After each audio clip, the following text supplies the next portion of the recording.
ಒಂದು ಪ್ಯಾನ್ಗೆ ಎಣ್ಣೆ ಹಾಕಿ ಎಣ್ಣೆ ಕಾದ ನಂತರ ಒಂದು ಸ್ಪೂನ್ ಸಾಸಿವೆ ಮತ್ತು ಜೀರಿಗೆ ಹಾಕಬೇಕು.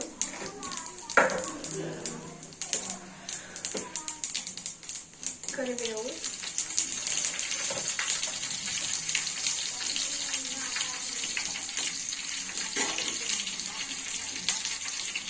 ಎಣ್ಣೆಯಲ್ಲಿ ಸಾಸಿವೆ ಮತ್ತು ಜೀರಿಗೆ ಚೆನ್ನಾಗಿ ಸಿಡಿಬೇಕು.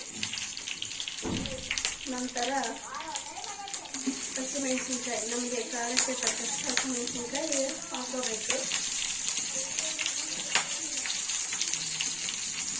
ಬೇಕಾದ್ರೆ ಹಸಿಮೆಣಸಿನ್ಕಾಯಿ ಬೇಡಪ್ಪ ಅಂದರೆ ಸ್ಕಿಪ್ ಮಾಡ್ಬೋದು, ಬಟ್ ಖಾರ ಪುಡಿ ಬೇಕಾದ್ರೆ ಖಾರ ಪುಡಿ ಹಾಕೋಬೋದು. ನೀವು ಖಾರ ಪುಡಿ ಹಾಕಿದ್ರೆ ಖಾರ ಪುಡಿ ಬೇಕಾದರೆ ನೀವು ಹಾಕೋಬೋದು. ನನಗೆ ಖಾರ ಪುಡಿ ಬೇಡಪ್ಪ, ಅದಕ್ಕೆ ಹಸಿಮೆಣಸಿನ್ಕಾಯಿನ ಹಾಕ್ತಿದ್ದೀನಿ. ಸ್ವಲ್ಪ ಎಣ್ಣೆಯಲ್ಲಿ ಫ್ರೈ ಮಾಡಿ.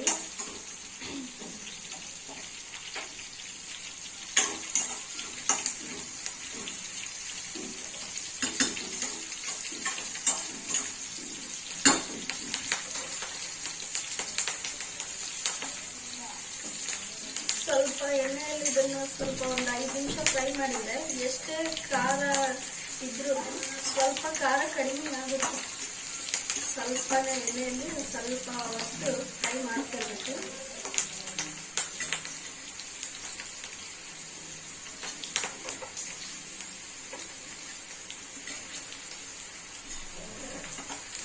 ನಂತರ ಈರುಳ್ಳಿ ಹಾಕಬೇಕು.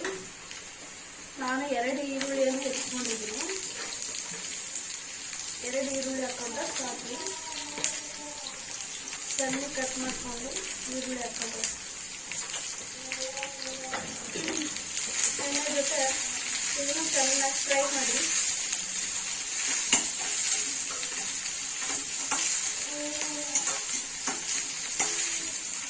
ಎಣ್ಣೆ ಜೊತೆ ಈರುಳ್ಳಿ ಕೂಡ ಬ್ರೌನ್ ಕಲರ್ ಬರುವಷ್ಟು ಸ್ವಲ್ಪ ಫ್ರೈ ಮಾಡ್ಕೊಳ್ಳಿ.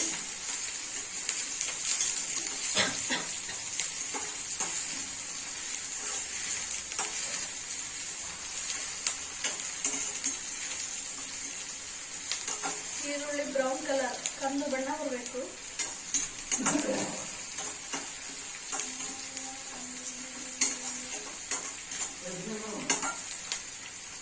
ಪ್ರಿಯ ವೀಕ್ಷಕರೇ, ಈ ರೆಸಿಪಿಯನ್ನು ಅವರೆಕಾಳು ಮತ್ತು ಸೌರೆಕಾಯಿ 2 ಮಿಕ್ಸ್ ಮಾಡಿ ಪಲ್ಯ ಮಾಡ್ತಿದ್ದೀವಿ. ಇದನ್ನ ಚಪಾತಿ ಜೊತೆ ತಿಂದರೆ ಭಾಳ ರುಚಿಯಾಗಿರುತ್ತೆ. ಪ್ರಿಯ ವೀಕ್ಷಕರೇ, ನೀವು ಒಂದ್ಸರಿ ಟ್ರೈ ಮಾಡಿ ನೋಡಿ ಈ ಥರ. ಈಗ ಈರುಳ್ಳಿ ಬ್ರೌನ್ ಕಲರ್ ಬಂದಿದೆ. ಸ್ವಲ್ಪ ನಂತರ ಟೊಮೆಟೊವನ್ನು ಹಾಕೊಂಡ್ಬಿಡಕ್ಕೆ. ನಾನು 3 ರಿಂದ 4 ಟೊಮೆಟೊ,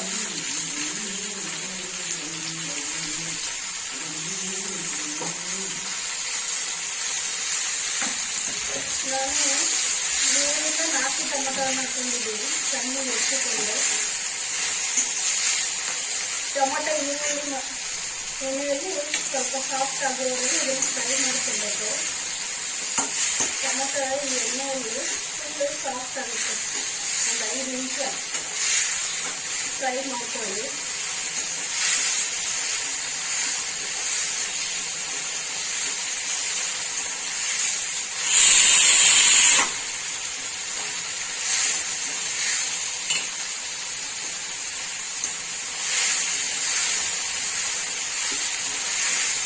ಟೊಮೆಟೊ ಎಣ್ಣೆಯಲ್ಲಿ ಸ್ವಲ್ಪ ಫ್ರೈ ಆಗಬೇಕು.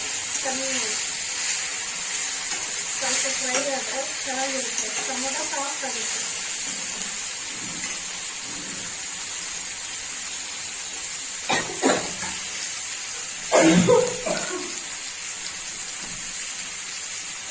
ನಂತರ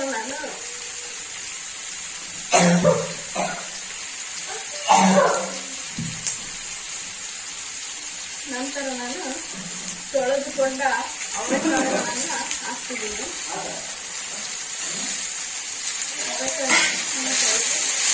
ಸ್ವಲ್ಪ ಫ್ರೈ ಮಾಡಿ ಅವರೆಕಾಳು ಟೊಮೆಟೊ ಜೊತೆ.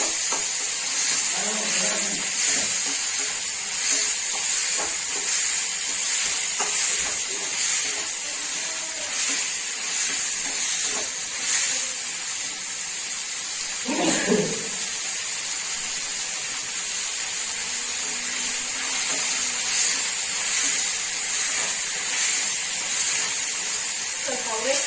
ಅವರೆಕಾಳನ್ನ ಸ್ವಲ್ಪ ಎಣ್ಣೆಯಲ್ಲೇ ಫ್ರೈ ಮಾಡಬೇಕು ಚೆನ್ನಾಗಿ.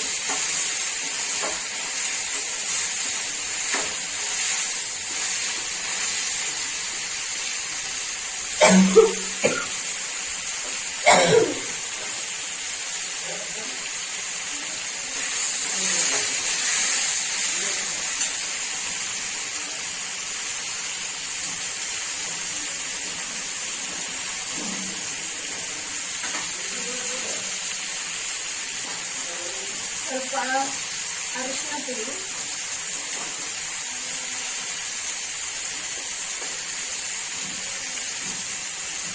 ಸ್ವಲ್ಪ ಅರಿಶಿನ ಪುಡಿ ಮತ್ತು ಗರಂ ಮಸಾಲ.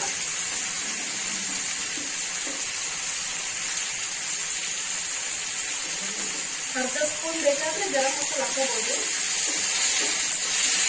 ಅರ್ಧ ಸ್ಪೂನ್ ಅರಿಶಿನ ಪೌಡರ್, ಅರ್ಧ ಸ್ಪೂನ್ ಗರಂ ಮಸಾಲ.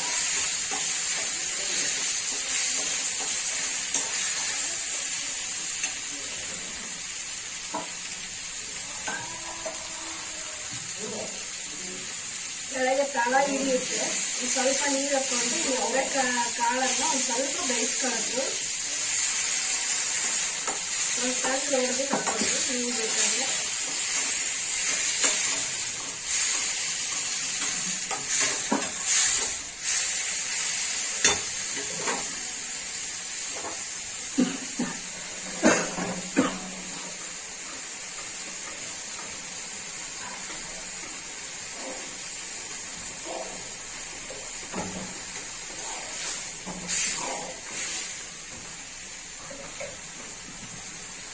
ಅವರೆಕಾಳನ್ನ ಸ್ವಲ್ಪ ಒಂದು ಲೋಟ ನೀರು ಹಾಕೊಂಡು ಬೇಯಿಸ್ಕೋಬೇಕು. ಯಾಕಂದ್ರೆ ತಳ ಹಿಡಿಯುತ್ತಲ್ವಾ, ಅದಕ್ಕೋಸ್ಕರಾಗಿ ಸ್ವಲ್ಪ ನೀರನ್ನು ಹಾಕಿ ಚೆನ್ನಾಗಿ ಬೇಯಿಸ್ಕೊಳ್ಬೇಕು. ಭಾಳ ಹೊತ್ತೇನು ಬೇಕಾಗಲ್ಲ, ಸ್ವಲ್ಪ ಹೊತ್ತಾದ್ರೆ ಸಾಕು. ಒಂದು 5 ನಿಮಿಷ ಬೇಯಿಸ್ಕೊಂಡ್ಬಿಟ್ರೆ ಕಾಳನ್ನು ಚೆನ್ನಾಗಿರುತ್ತೆ.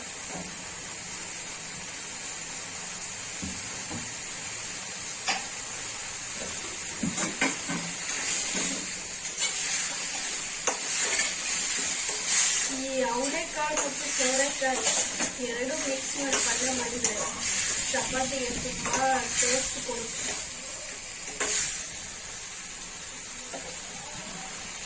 ನಾನು ಸೋರೆಕಾಯಿಯನ್ನು ಮೇಲೆ ಸಿಪ್ಪೆಯನ್ನು ತೆಗೆದು ಅದ್ರ ಒಳಗಿರೋದೆಲ್ಲ ಸಣ್ಣಗೆ ಹೆಚ್ಕೊಂಡು ತೊಳೆದು ಹಾಕ್ತಿದ್ದೀನಿ.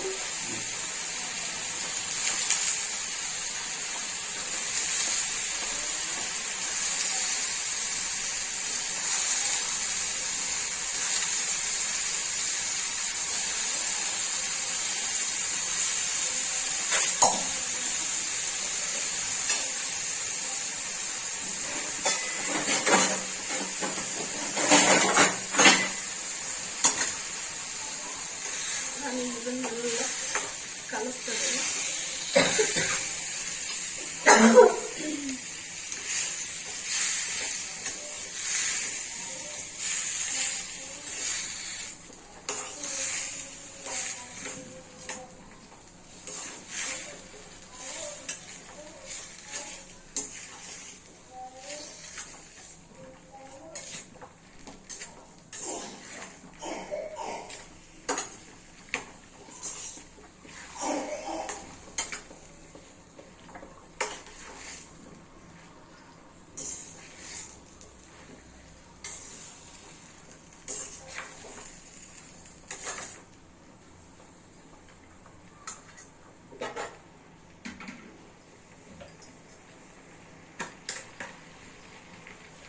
ರುಚಿಗೆ ತಕ್ಕಷ್ಟು ಉಪ್ಪು,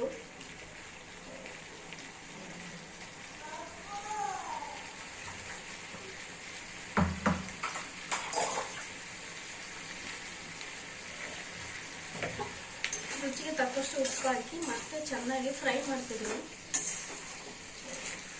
ಚೆನ್ನಾಗಿ ಫ್ರೈ ಆಗಬೇಕು. ಈ ಸೋರೆಕಾಯಿ ಒಂದು ಸ್ವಲ್ಪ ಬೇಯಬೇಕು, ಭಾಳ ಹೊತ್ತೇನು ಇಲ್ಲ, ಸ್ವಲ್ಪ ಒಂದು 5 ನಿಮಿಷ ಆದರೆ ಸಾಕು. ಸೋರೆಕಾಯಿ ಚೆನ್ನಾಗಿ ಬೇಯುತ್ತೆ.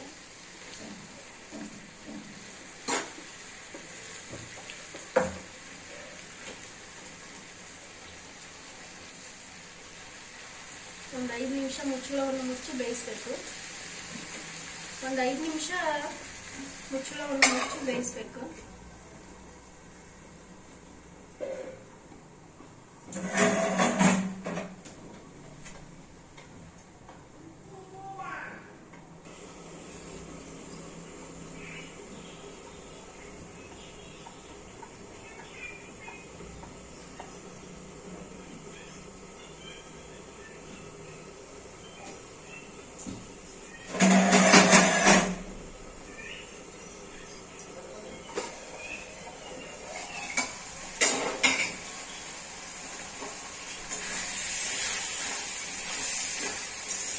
ಒಂದು 5 ನಿಮಿಷ ಸೋರೆಕಾಯಿನ ಬೇಯಿಸ್ಕೊಂಡಿದ್ದೀನಿ.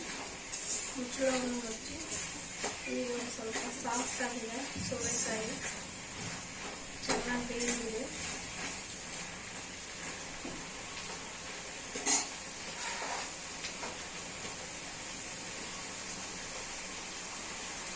ಈಗ ನಾನು 2 ಸ್ಪೂನ್ ಶೇಂಗಾ ಪೌಡರ್ನ ಹಾಕ್ತೀನಿ.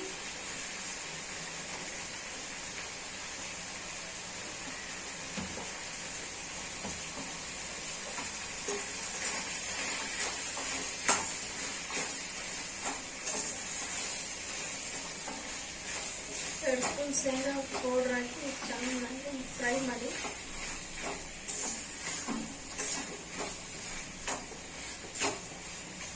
ನಂತರ ಕುಶಾಣಿ ಕಾಳು ಪೌಡ್ರು. ಕುಶಾಣಿ ಕಾಳು ಅಂದ್ರೆ ನಾವು ಗುರಾಳ ಅಂತೀವಿ, ಬಟ್ ಈ ಕೆಲವರು ಕುಶಾಣಿ ಕಾಳು ಅಂತಾರೆ. ಇದು ಕುಶಾಣಿ ಕಾಳನ್ನ ಹುರಿದ್ಬಿಟ್ಟು ಪೌಡ್ರ್ ಮಾಡ್ತಾರೆ ಬರೇ. ಇದನ್ನ ಒಂದು ಅರ್ಧ ಸ್ಪೂನ್ ಹಾಕ್ತಿದ್ದೀವಿ. ಇದನ್ನು ಚೆನ್ನಾಗಿ ಹಾಕಿ ಫ್ರೈ ಮಾಡಿ. ಒಂದು ಅರ್ಧ ಸ್ಪೂನ್ ಹಾಕಿದ್ದೀನಿ ಕುಶಾಣಿ ಪೌಡ್ರ್.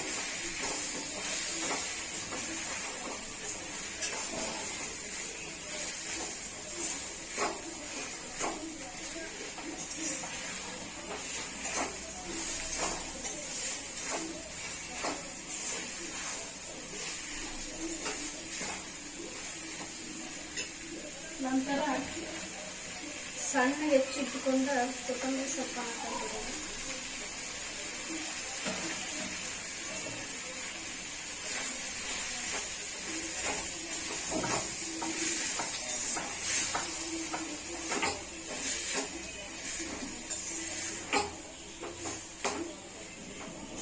ಸೌರೆಕಾಯಿ ಅವರೆಕಾಳು ಪಲ್ಯ ರೆಡಿ. ಸೌರೆಕಾಯಿ ಮತ್ತು ಅವರೆಕಾಳನ್ನು ಮಿಕ್ಸ್ ಮಾಡಿದಂತಹ ಪಲ್ಯ ತುಂಬಾ ರುಚಿಕರವಾದದ್ದು. ಚಪಾತಿ ಅಥವಾ ರೊಟ್ಟಿ ಜೊತೆ ಚೆನ್ನಾಗಿ ಇರುತ್ತೆ. ರೊಟ್ಟಿ ಅಥವಾ ಚಪಾತಿ ಜೊತೆ ಸವಿಯಲು ಚೆನ್ನಾಗಿ. ರೊಟ್ಟಿ ಮತ್ತು ಚಪಾತಿ ಜೊತೆ ಈ ಪಲ್ಯವನ್ನು ತಿಂದರೆ ತುಂಬಾ ರುಚಿಕರವಾಗಿರುತ್ತೆ. ಪ್ರಿಯ ವೀಕ್ಷಕರೇ, ಇದನ್ನು ನೋಡಿದಂತ ಎಲ್ಲ ನನ್ನ ಪ್ರಿಯ ವೀಕ್ಷಕರಿಗೂ ನನ್ನ ಕಡೆಯಿಂದ ಪೂರಕ ಧನ್ಯವಾದಗಳು. ನನ್ನ ಚಾನಲ್ ಅನ್ವಿತಾ ಕಿಚನ್ಸ್ ನನ್ನ ಚಾನಲ್ ಅನ್ನು ಸಬ್ಸ್ಕ್ರೈಬ್ ಮಾಡಿ ಮತ್ತು ಲೈಕ್ ಕೊಡಿ.